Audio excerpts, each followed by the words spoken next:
And today is day 32 of our 40 days challenge, and I have a word to read to all of you. Beware, brethren, lest there be in any of you an evil heart of unbelief in departing from the living God. I don't know if I have spoken about this here or if it was during the 21 days, but this word brings me, makes me always analyze myself. And the Bible is always telling us that we should do that we should look at ourselves. This is a moment. This is a moment. Perhaps it doesn't say like this. Look, everyone, you have to be looking at yourselves. Although there are times in where it says examine yourself, right? Is one of the things that we need to do all the time. We need to do during this challenge. You can see how deep we have been going into ourselves, not how deep into the word.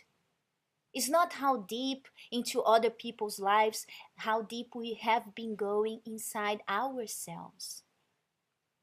It's not, I sometimes I don't bring to you a word in the Bible because you need to leave this word. This word, okay, this is my phone, but when I say it's because my Bible is in here.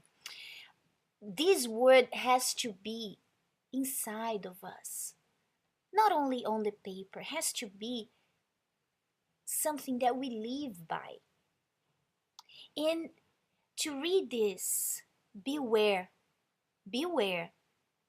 lest there be in any of you, meaning, be careful, so you won't have this, an evil heart of unbelief. And when do you show this unbelief, and why? Why this unbelief is so ugly, so bad? Why? Because there is the belief and the unbelief. For you to use your faith, for you to please God, you need to believe. But when you start having a heart of unbelief, it's something that goes against everything that God stands for. Because if you don't believe, there is no use. There is no use for you to come to God. Because God is everything about faith, is everything about belief. So why do I want to speak about this with you? Because if you want to be beautiful in God's eyes, if you want to be, special for God, we go back to step 1. Without faith, it's impossible to please your God.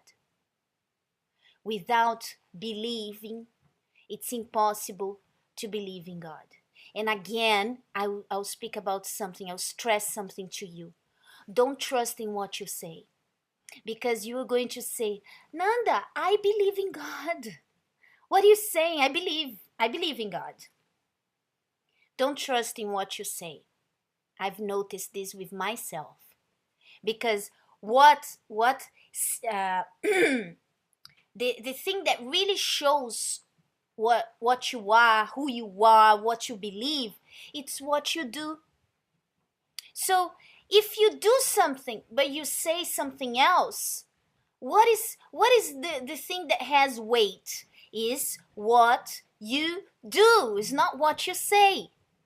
For example, I can come here and speak about God and speak about holiness and how holy I am, how I don't sin, and how I do this and do that. But if I go outside here, or for those who see me doing the complete opposite, whatever I say here doesn't have any weight. Isn't that right? Ay, ay, ay. So, what do I want you to do today? I need you to analyze your life. I need you to look at yourself about this perverse heart of unbelief. Are you having this heart? How do you see, Nanda? How do I know if I have this evil heart of unbelief? You know how do you know? When I give you one simple example. You can look at many other things, but this is one simple example that is going to show you really when God, when you want something and it seems that God is not answering. You're not having your answer. How do you react? Do you trust? Do you keep on trusting, or you start doubting him because you show who you are? When God is not answering your prayer, is not answering about something that you really want, that you really have been asking for, when he's not answering, you're gonna see how you are. If you start having doubts, and if you shake and you leave the church and you leave God, so that's who you are. When you pass through difficult situations, you don't trust him to hold you. You're showing who you are. When you have asked for that boyfriend, you want a boyfriend, you want a husband, and it's so many years that you have been dreaming about it, and it seems that God is not answering. It seems that God is not answering. So you start having those conversations with the devil. He starts like this. You see, nothing is happening. So many years and nothing is happening in your life. You know, there is no man in church. There is no man for you.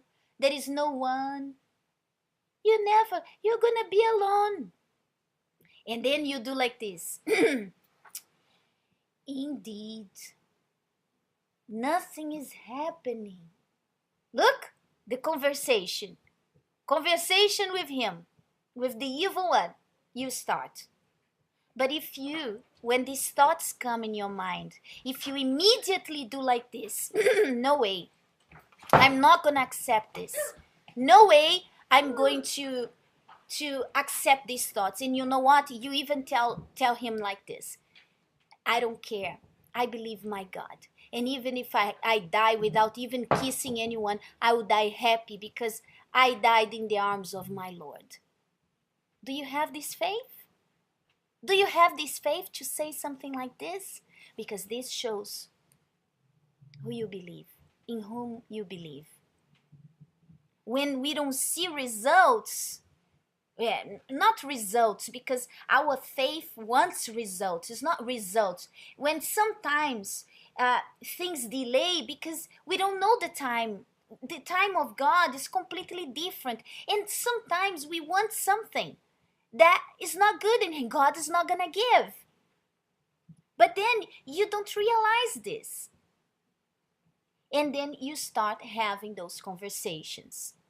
But when you keep strong and you allow God to show you if that is something good for you, you are open to hear God's voice. You are open to wait for his time.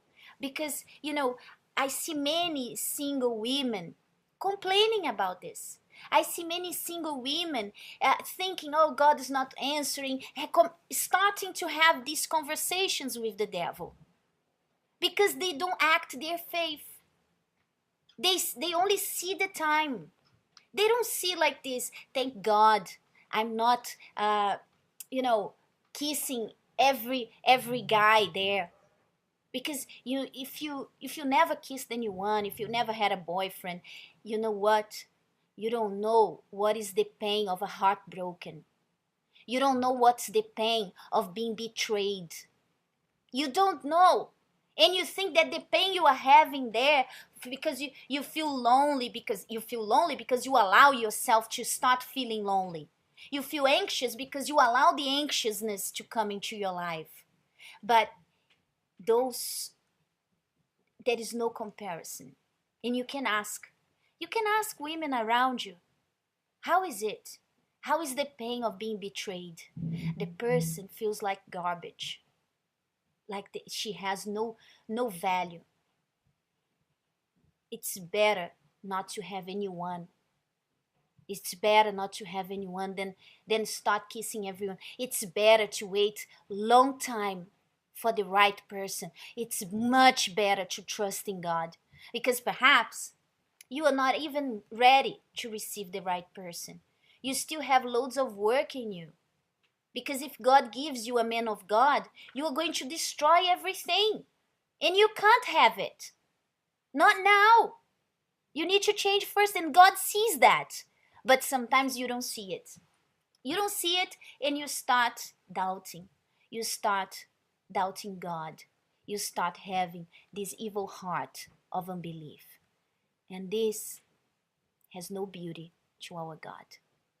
And you need to change that. So the task for today is for you to see, not only in this, you need to analyze, because perhaps you were married and you need to find out, how can I find out if I am having, perhaps you are praying for such a long time for your husband and you don't see changes. So what? Are you starting to have conversations with the devil? Are you starting to question God, his time? Are you believing? Are you trusting? Are you doing your part? You're always sacrificing for him. You always, no, I don't care, I believe. And there is this sacrifice, I do the sacrifice. You are always showing God that you trust him 100%. Always.